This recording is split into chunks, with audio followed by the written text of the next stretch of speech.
सुप्रभातम। मैं मेघा गुप्ता, सहायक आचार्य संस्कृत राजकीय महाविद्यालय बूंदी। आज का हमारा विषय स्नातक द्वितीय वर्ष के विद्यार्थियों के लिए अधिक उपयोगी है। आचार्य वामन की यह उक्ति यथार्थ है। गद्यम कविनाम निकषम वदंती, अर्थात गद्य कवियों की काव्य रचना की कसौटी है। संपूर्ण संस्कृत वाङ्मय में जैसे कवि कुलगुरु कालिदास अपने रचना चातुर्य और कल्पना वैचित्र्य के द्वारा पद्य रचना में गरिष्ठ और वरिष्ठ है, उसी प्रकार गद्य काव्य के निबंधन में कविवर बाण भी अन्य सभी गद्य लेखकों में निर्विवाद रूप से श्रेष्ठ है। गद्य सम्राट बाणभट्ट के अपूर्व वर्णन कौशल को देखकर संस्कृत मनीषी मंत्रमुग्धता का अनुभव करते हैं। महाकवि बाणभट्ट के गद्य वर्णन में रचना कौशल, वस्तु वर्णन, प्रकृति वर्णन और भाव गांधीर्य की अपूर्व छटा है। इसलिए अनेक पाश्चात्य और समस्त भारतीय काव्य समालोचकों ने बाणभट्ट की काव्य कला की मुक्त कंठ से श्लाघा की है। बाणभट्ट के विषय में विद्वत समाज में कई प्रशस्तियाँ प्रचलित है। बाण कवीनां मिह चक्रवर्ती, बाण कवि चक्रवर्ती अर्थात गद्य सम्राट हैं। बाणोच्छिष्टम जगत सर्वम, अर्थात संपूर्ण गद्य काव्य जगत बाण की झूठन है। इसके उदाहरण स्वरूप हम देखते हैं कि परवर्ती जितने भी गद्यकार हुए हैं उन पर बाणभट्ट का प्रभाव स्पष्ट है। वे बाण की उच्छिष्ट प्रतिभा और कल्पनाओं के सहारे जीवित है।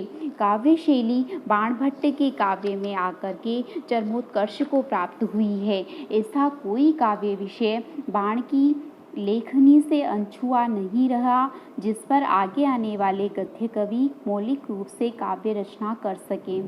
बाणभट्ट की विशेषता केवल अलंकार के कुशल प्रयोग में, शैली की विविधता और कल्पना की नवीनता में ही नहीं है, उनके ज्ञान का भंडार भी महान है।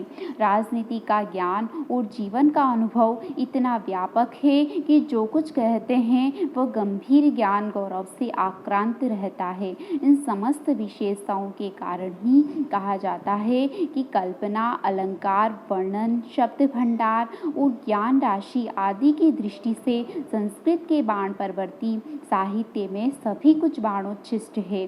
वे वर्ण विषय का सूक्ष्माति सूक्ष्म वर्णन करते हैं, उसके किसी अंश को छोड़ना वे जानते ही नहीं।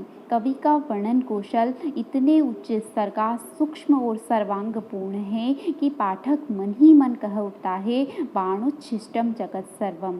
गोवर्धनाचार्य के अनुसार मानव पुरुष रूप में अधिक प्रगल्भता प्राप्त करने के लिए स्वयं भगवती सरस्वती ही बाणभट्ट के रूप में अवतरित हुई है। बाणभट्ट वाग्देवी के साक्षात अवतार है।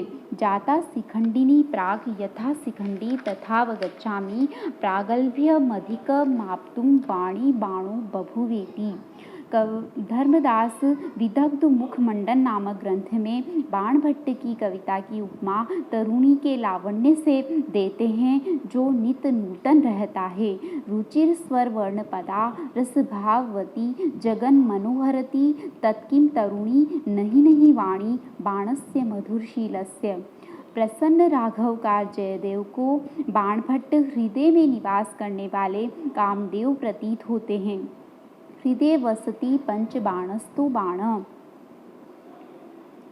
चंद्रदेव ने कहा है कि बाण कविता रूपी विंध्याटवी में संचरण करने वाले कवि रूपी हाथियों के कुंभ को विदीर्ण करने वाले पंचानन सिंह है। श्लेषे केचन शब्द गुंफ विषये केचित् द्रसे चापरे, लंकारे कतिचित् सदर्थ विषये चान्ये कथा वर्णने, आह सर्वत्र गंभीर धीर कविता विंध्याटवी चातुरी, संचारी कवि कुंभी कुंभ विदुरो बाणस्तु पंचानन। इनकी कार्यत्री प्रतिभा बेमिसाल है। सम्राट हर्षवर्धन ने बाणभट्ट को वश्यवाग कवि चक्रवर्ती अर्थात वाणी जिनके वश में है ऐसे कवियों में चक्रवर्ती की उपाधि से अलंकृत किया है। बाणभट्ट सम्राट हर्षवर्धन की राज्यसभा में आश्रित कवि थे। चीनी यात्री ह्वेनसांग के यात्रा वर्णन प्रसंगानुसार सम्राट हर्षवर्धन का शासनकाल 606 ईस्वी से 648 ईस्वी पर्यंत माना गया है। अतः सप्तम शतक का पूर्वार्ध ही बाणभट्ट का सुनिश्चित समय है।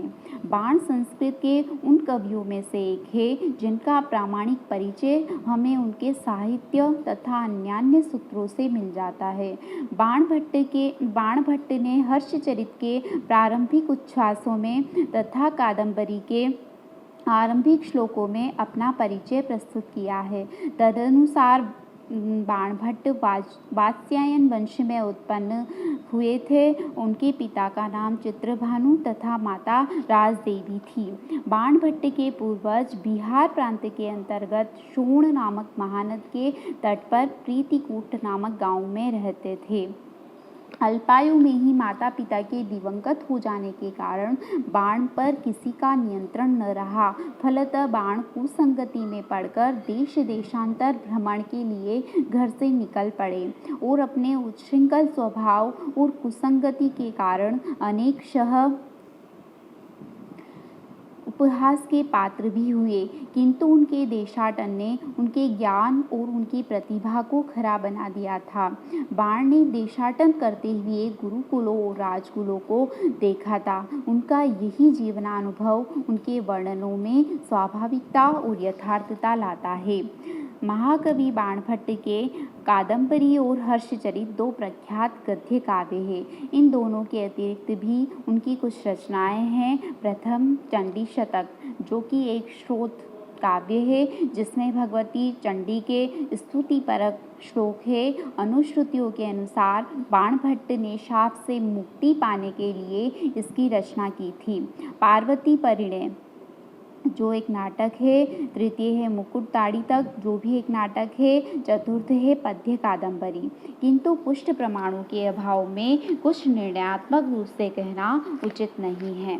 फलस्वरूप गद्य सम्राट बाणभट्ट की अक्षय कीर्ति का मूलाधार हर्षचरित और कादंबरी नामक गद्य रचनाएं हैं। इनमें हर्षचरित गद्य काव्य के आख्यायिका भेद के अंतर्गत परिगणित है, जो सम्राट हर्षवर्धन के जीवन का प्रामाणिक इतिहास प्रस्तुत करता है। इसमें 8 उच्छ्वास है। सामान्यतः कादंबरी की कथा कल्पना प्रसूत है, अतः यह गद्य काव्य के कथा भेद के अंतर्गत आती है। लेकिन कादंबरी की कथा मौलिक होते हुए भी उसकी प्रेरणा गुणाढ्य की बृहत कथा के मकरंदिकोपाख्यान में निहित है। किंवदंती के अनुसार बाणभट्ट ने कादंबरी का केवल पूर्वार्ध ही लिखा है। इसका उत्तरार्ध भाग, जो मात्रा में इसका केवल तृतीयांश है, वह इनके दिवंगत हो जाने पर इनके पुत्र पुलिंद भट्ट या भूषण भट्ट के द्वारा निर्मित है। कादंबरी सर्वोत्कृष्ट गद्य काव्य है। इसमें चंद्रापीड़ और कादंबरी तथा पुंडरीक और महाश्वेता की प्रणय कथा वर्णित है। इसमें नायक चंद्रापीड़ तथा सहनायक पुंडरीक दोनों के 3-3 जन्मों की कहानियां हैं। पुंडरीक ही उस जन्म का वैशंपायन तथा इस जन्म का शुक है। राजा शूद्रक स्वयं पूर्व जन्म का राजा चंद्रापीड़ है, जो कभी स्वयं चंद्रमा था, परंतु शापवश भूतल पर आया था। कादंबरी के अध्ययन से यह ज्ञात होता है कि बाणभट्ट भारतीय संस्कृति, भारतीय आदर्शों और मान्यताओं की व्याख्याता हैं। कादंबरी के लेखन में उनका दृष्टिकोण सदा ही भारतीय संस्कृति परक रहा है। सत्य प्रेम का वियोग रहित और किसी भी दुर्धर स्थिति में अटूट रहना बाण के कादंबरी लेखन का हेतु है। पांचाली रीति में निबद्ध और माधुर्य आदि काव्य गुणों से ओतप्रोत विप्रलंभ श्रृंगार रस प्रधान कादंबरी के संबंध में डॉक्टर पांडे तथा व्यास ने सम्यक लिखा है। कादंबरी जन्म जन्मांतर के संचित संस्कारों का, जननांतर सुहृद का सजीव चित्रण है। विस्मृत अतीत तथा जीवित वर्तमान को स्मृति के सुकुमार तारों से संयुक्त करने वाली काव्य श्रृंखला है। मानव हृदय की मूक प्रणय वेदना की मर्म भरी कथा है। बाण ने जिस प्रेम का चित्रण किया है वह सर्वथा उदात्त एवं परिष्कृत है। सचमुच में यह काव्य रसिकों के लिए सच्ची कादंबरी है, मधुर मदिरा है। कादम्बरी रसज्ञा न माहारोपि न रोचते। यह उक्ति इस ग्रंथ की लोकप्रियता को प्रकट करती है। अतः हर्षचरित और कादम्बरी के रचयिता बाणभट्ट श्रेष्ठ गद्य लेखन तथा संस्कृत गद्य लेखन के पथिकृत माने जाते हैं। इसमें कोई भी प्रतिपत्ति नहीं है। बाणभट्ट के विलक्षण व्यक्तित्व और कृतित्व के सामान्य परिचय के बाद हम अपने पठितव्य विषय पर आते हैं। सुखनासोपदेश कादम्बरी का ही भव्य अंश है। इस खंड में राजकुमार चंद्रापीड़ गुरु के आश्रम में ब्रह्मचर्यावस्था समाप्त कर पिता तारापीड़ के राजप्रासाद में वापस आता है। तब राजा तारापीड़ का महामंत्री सुखनास सत्व शौर्य आर्जव भाव संपन्न चंद्रापीड़ को और अधिक गुणातिशायी करने के लिए अनेक प्रकार से उपदेश देता है। इस प्रसंग में वह युवावस्था में उत्पन्न होने वाले अज्ञानांधकार का लक्ष्मी स्वभाव, राज प्रकृति और गुरुपदेश के महत्व का वर्णन आदि बहुविध प्रकार से उपदेश देता है, जो युवावस्था में प्रवेश कर रहे मानव मात्र के लिए एक तरह का दीक्षांत भाषण ही है। वस्तुतः गुरु का ज्ञान अमूल्य होता है। जो शिष्य गुरुकुल में निवास करते हुए भक्ति भाव से विद्याध्ययन करता है, उसकी विद्या अवश्य ही सफल होती है। आज हमारे समाज में वैसे गुरुकुलों का अभाव है, किंतु जहाँ भी विद्यालय अथवा महाविद्यालय में गुरुजन पढ़ाते हैं, उनके प्रति छात्रों को श्रद्धा सेवा भावना अवश्य ही रखनी चाहिए। इसी से विद्यार्थियों का जीवन और अध्ययन सफल होता है। गुरु ज्ञान रूपी प्रकाश से अज्ञानांधकार में निपतित शिष्य का उद्धारक होता है। शिष्य का शारीरिक, मानसिक, आध्यात्मिक और नैतिक सर्वांगीण विकास करता है। कहा भी जाता है, यथा खनन खनित्रेण नरो वार्यधिगच्छति तथा गुरुगताम विद्याम शुश्रूषुरधिगच्छति इति शुभम। धन्यवाद।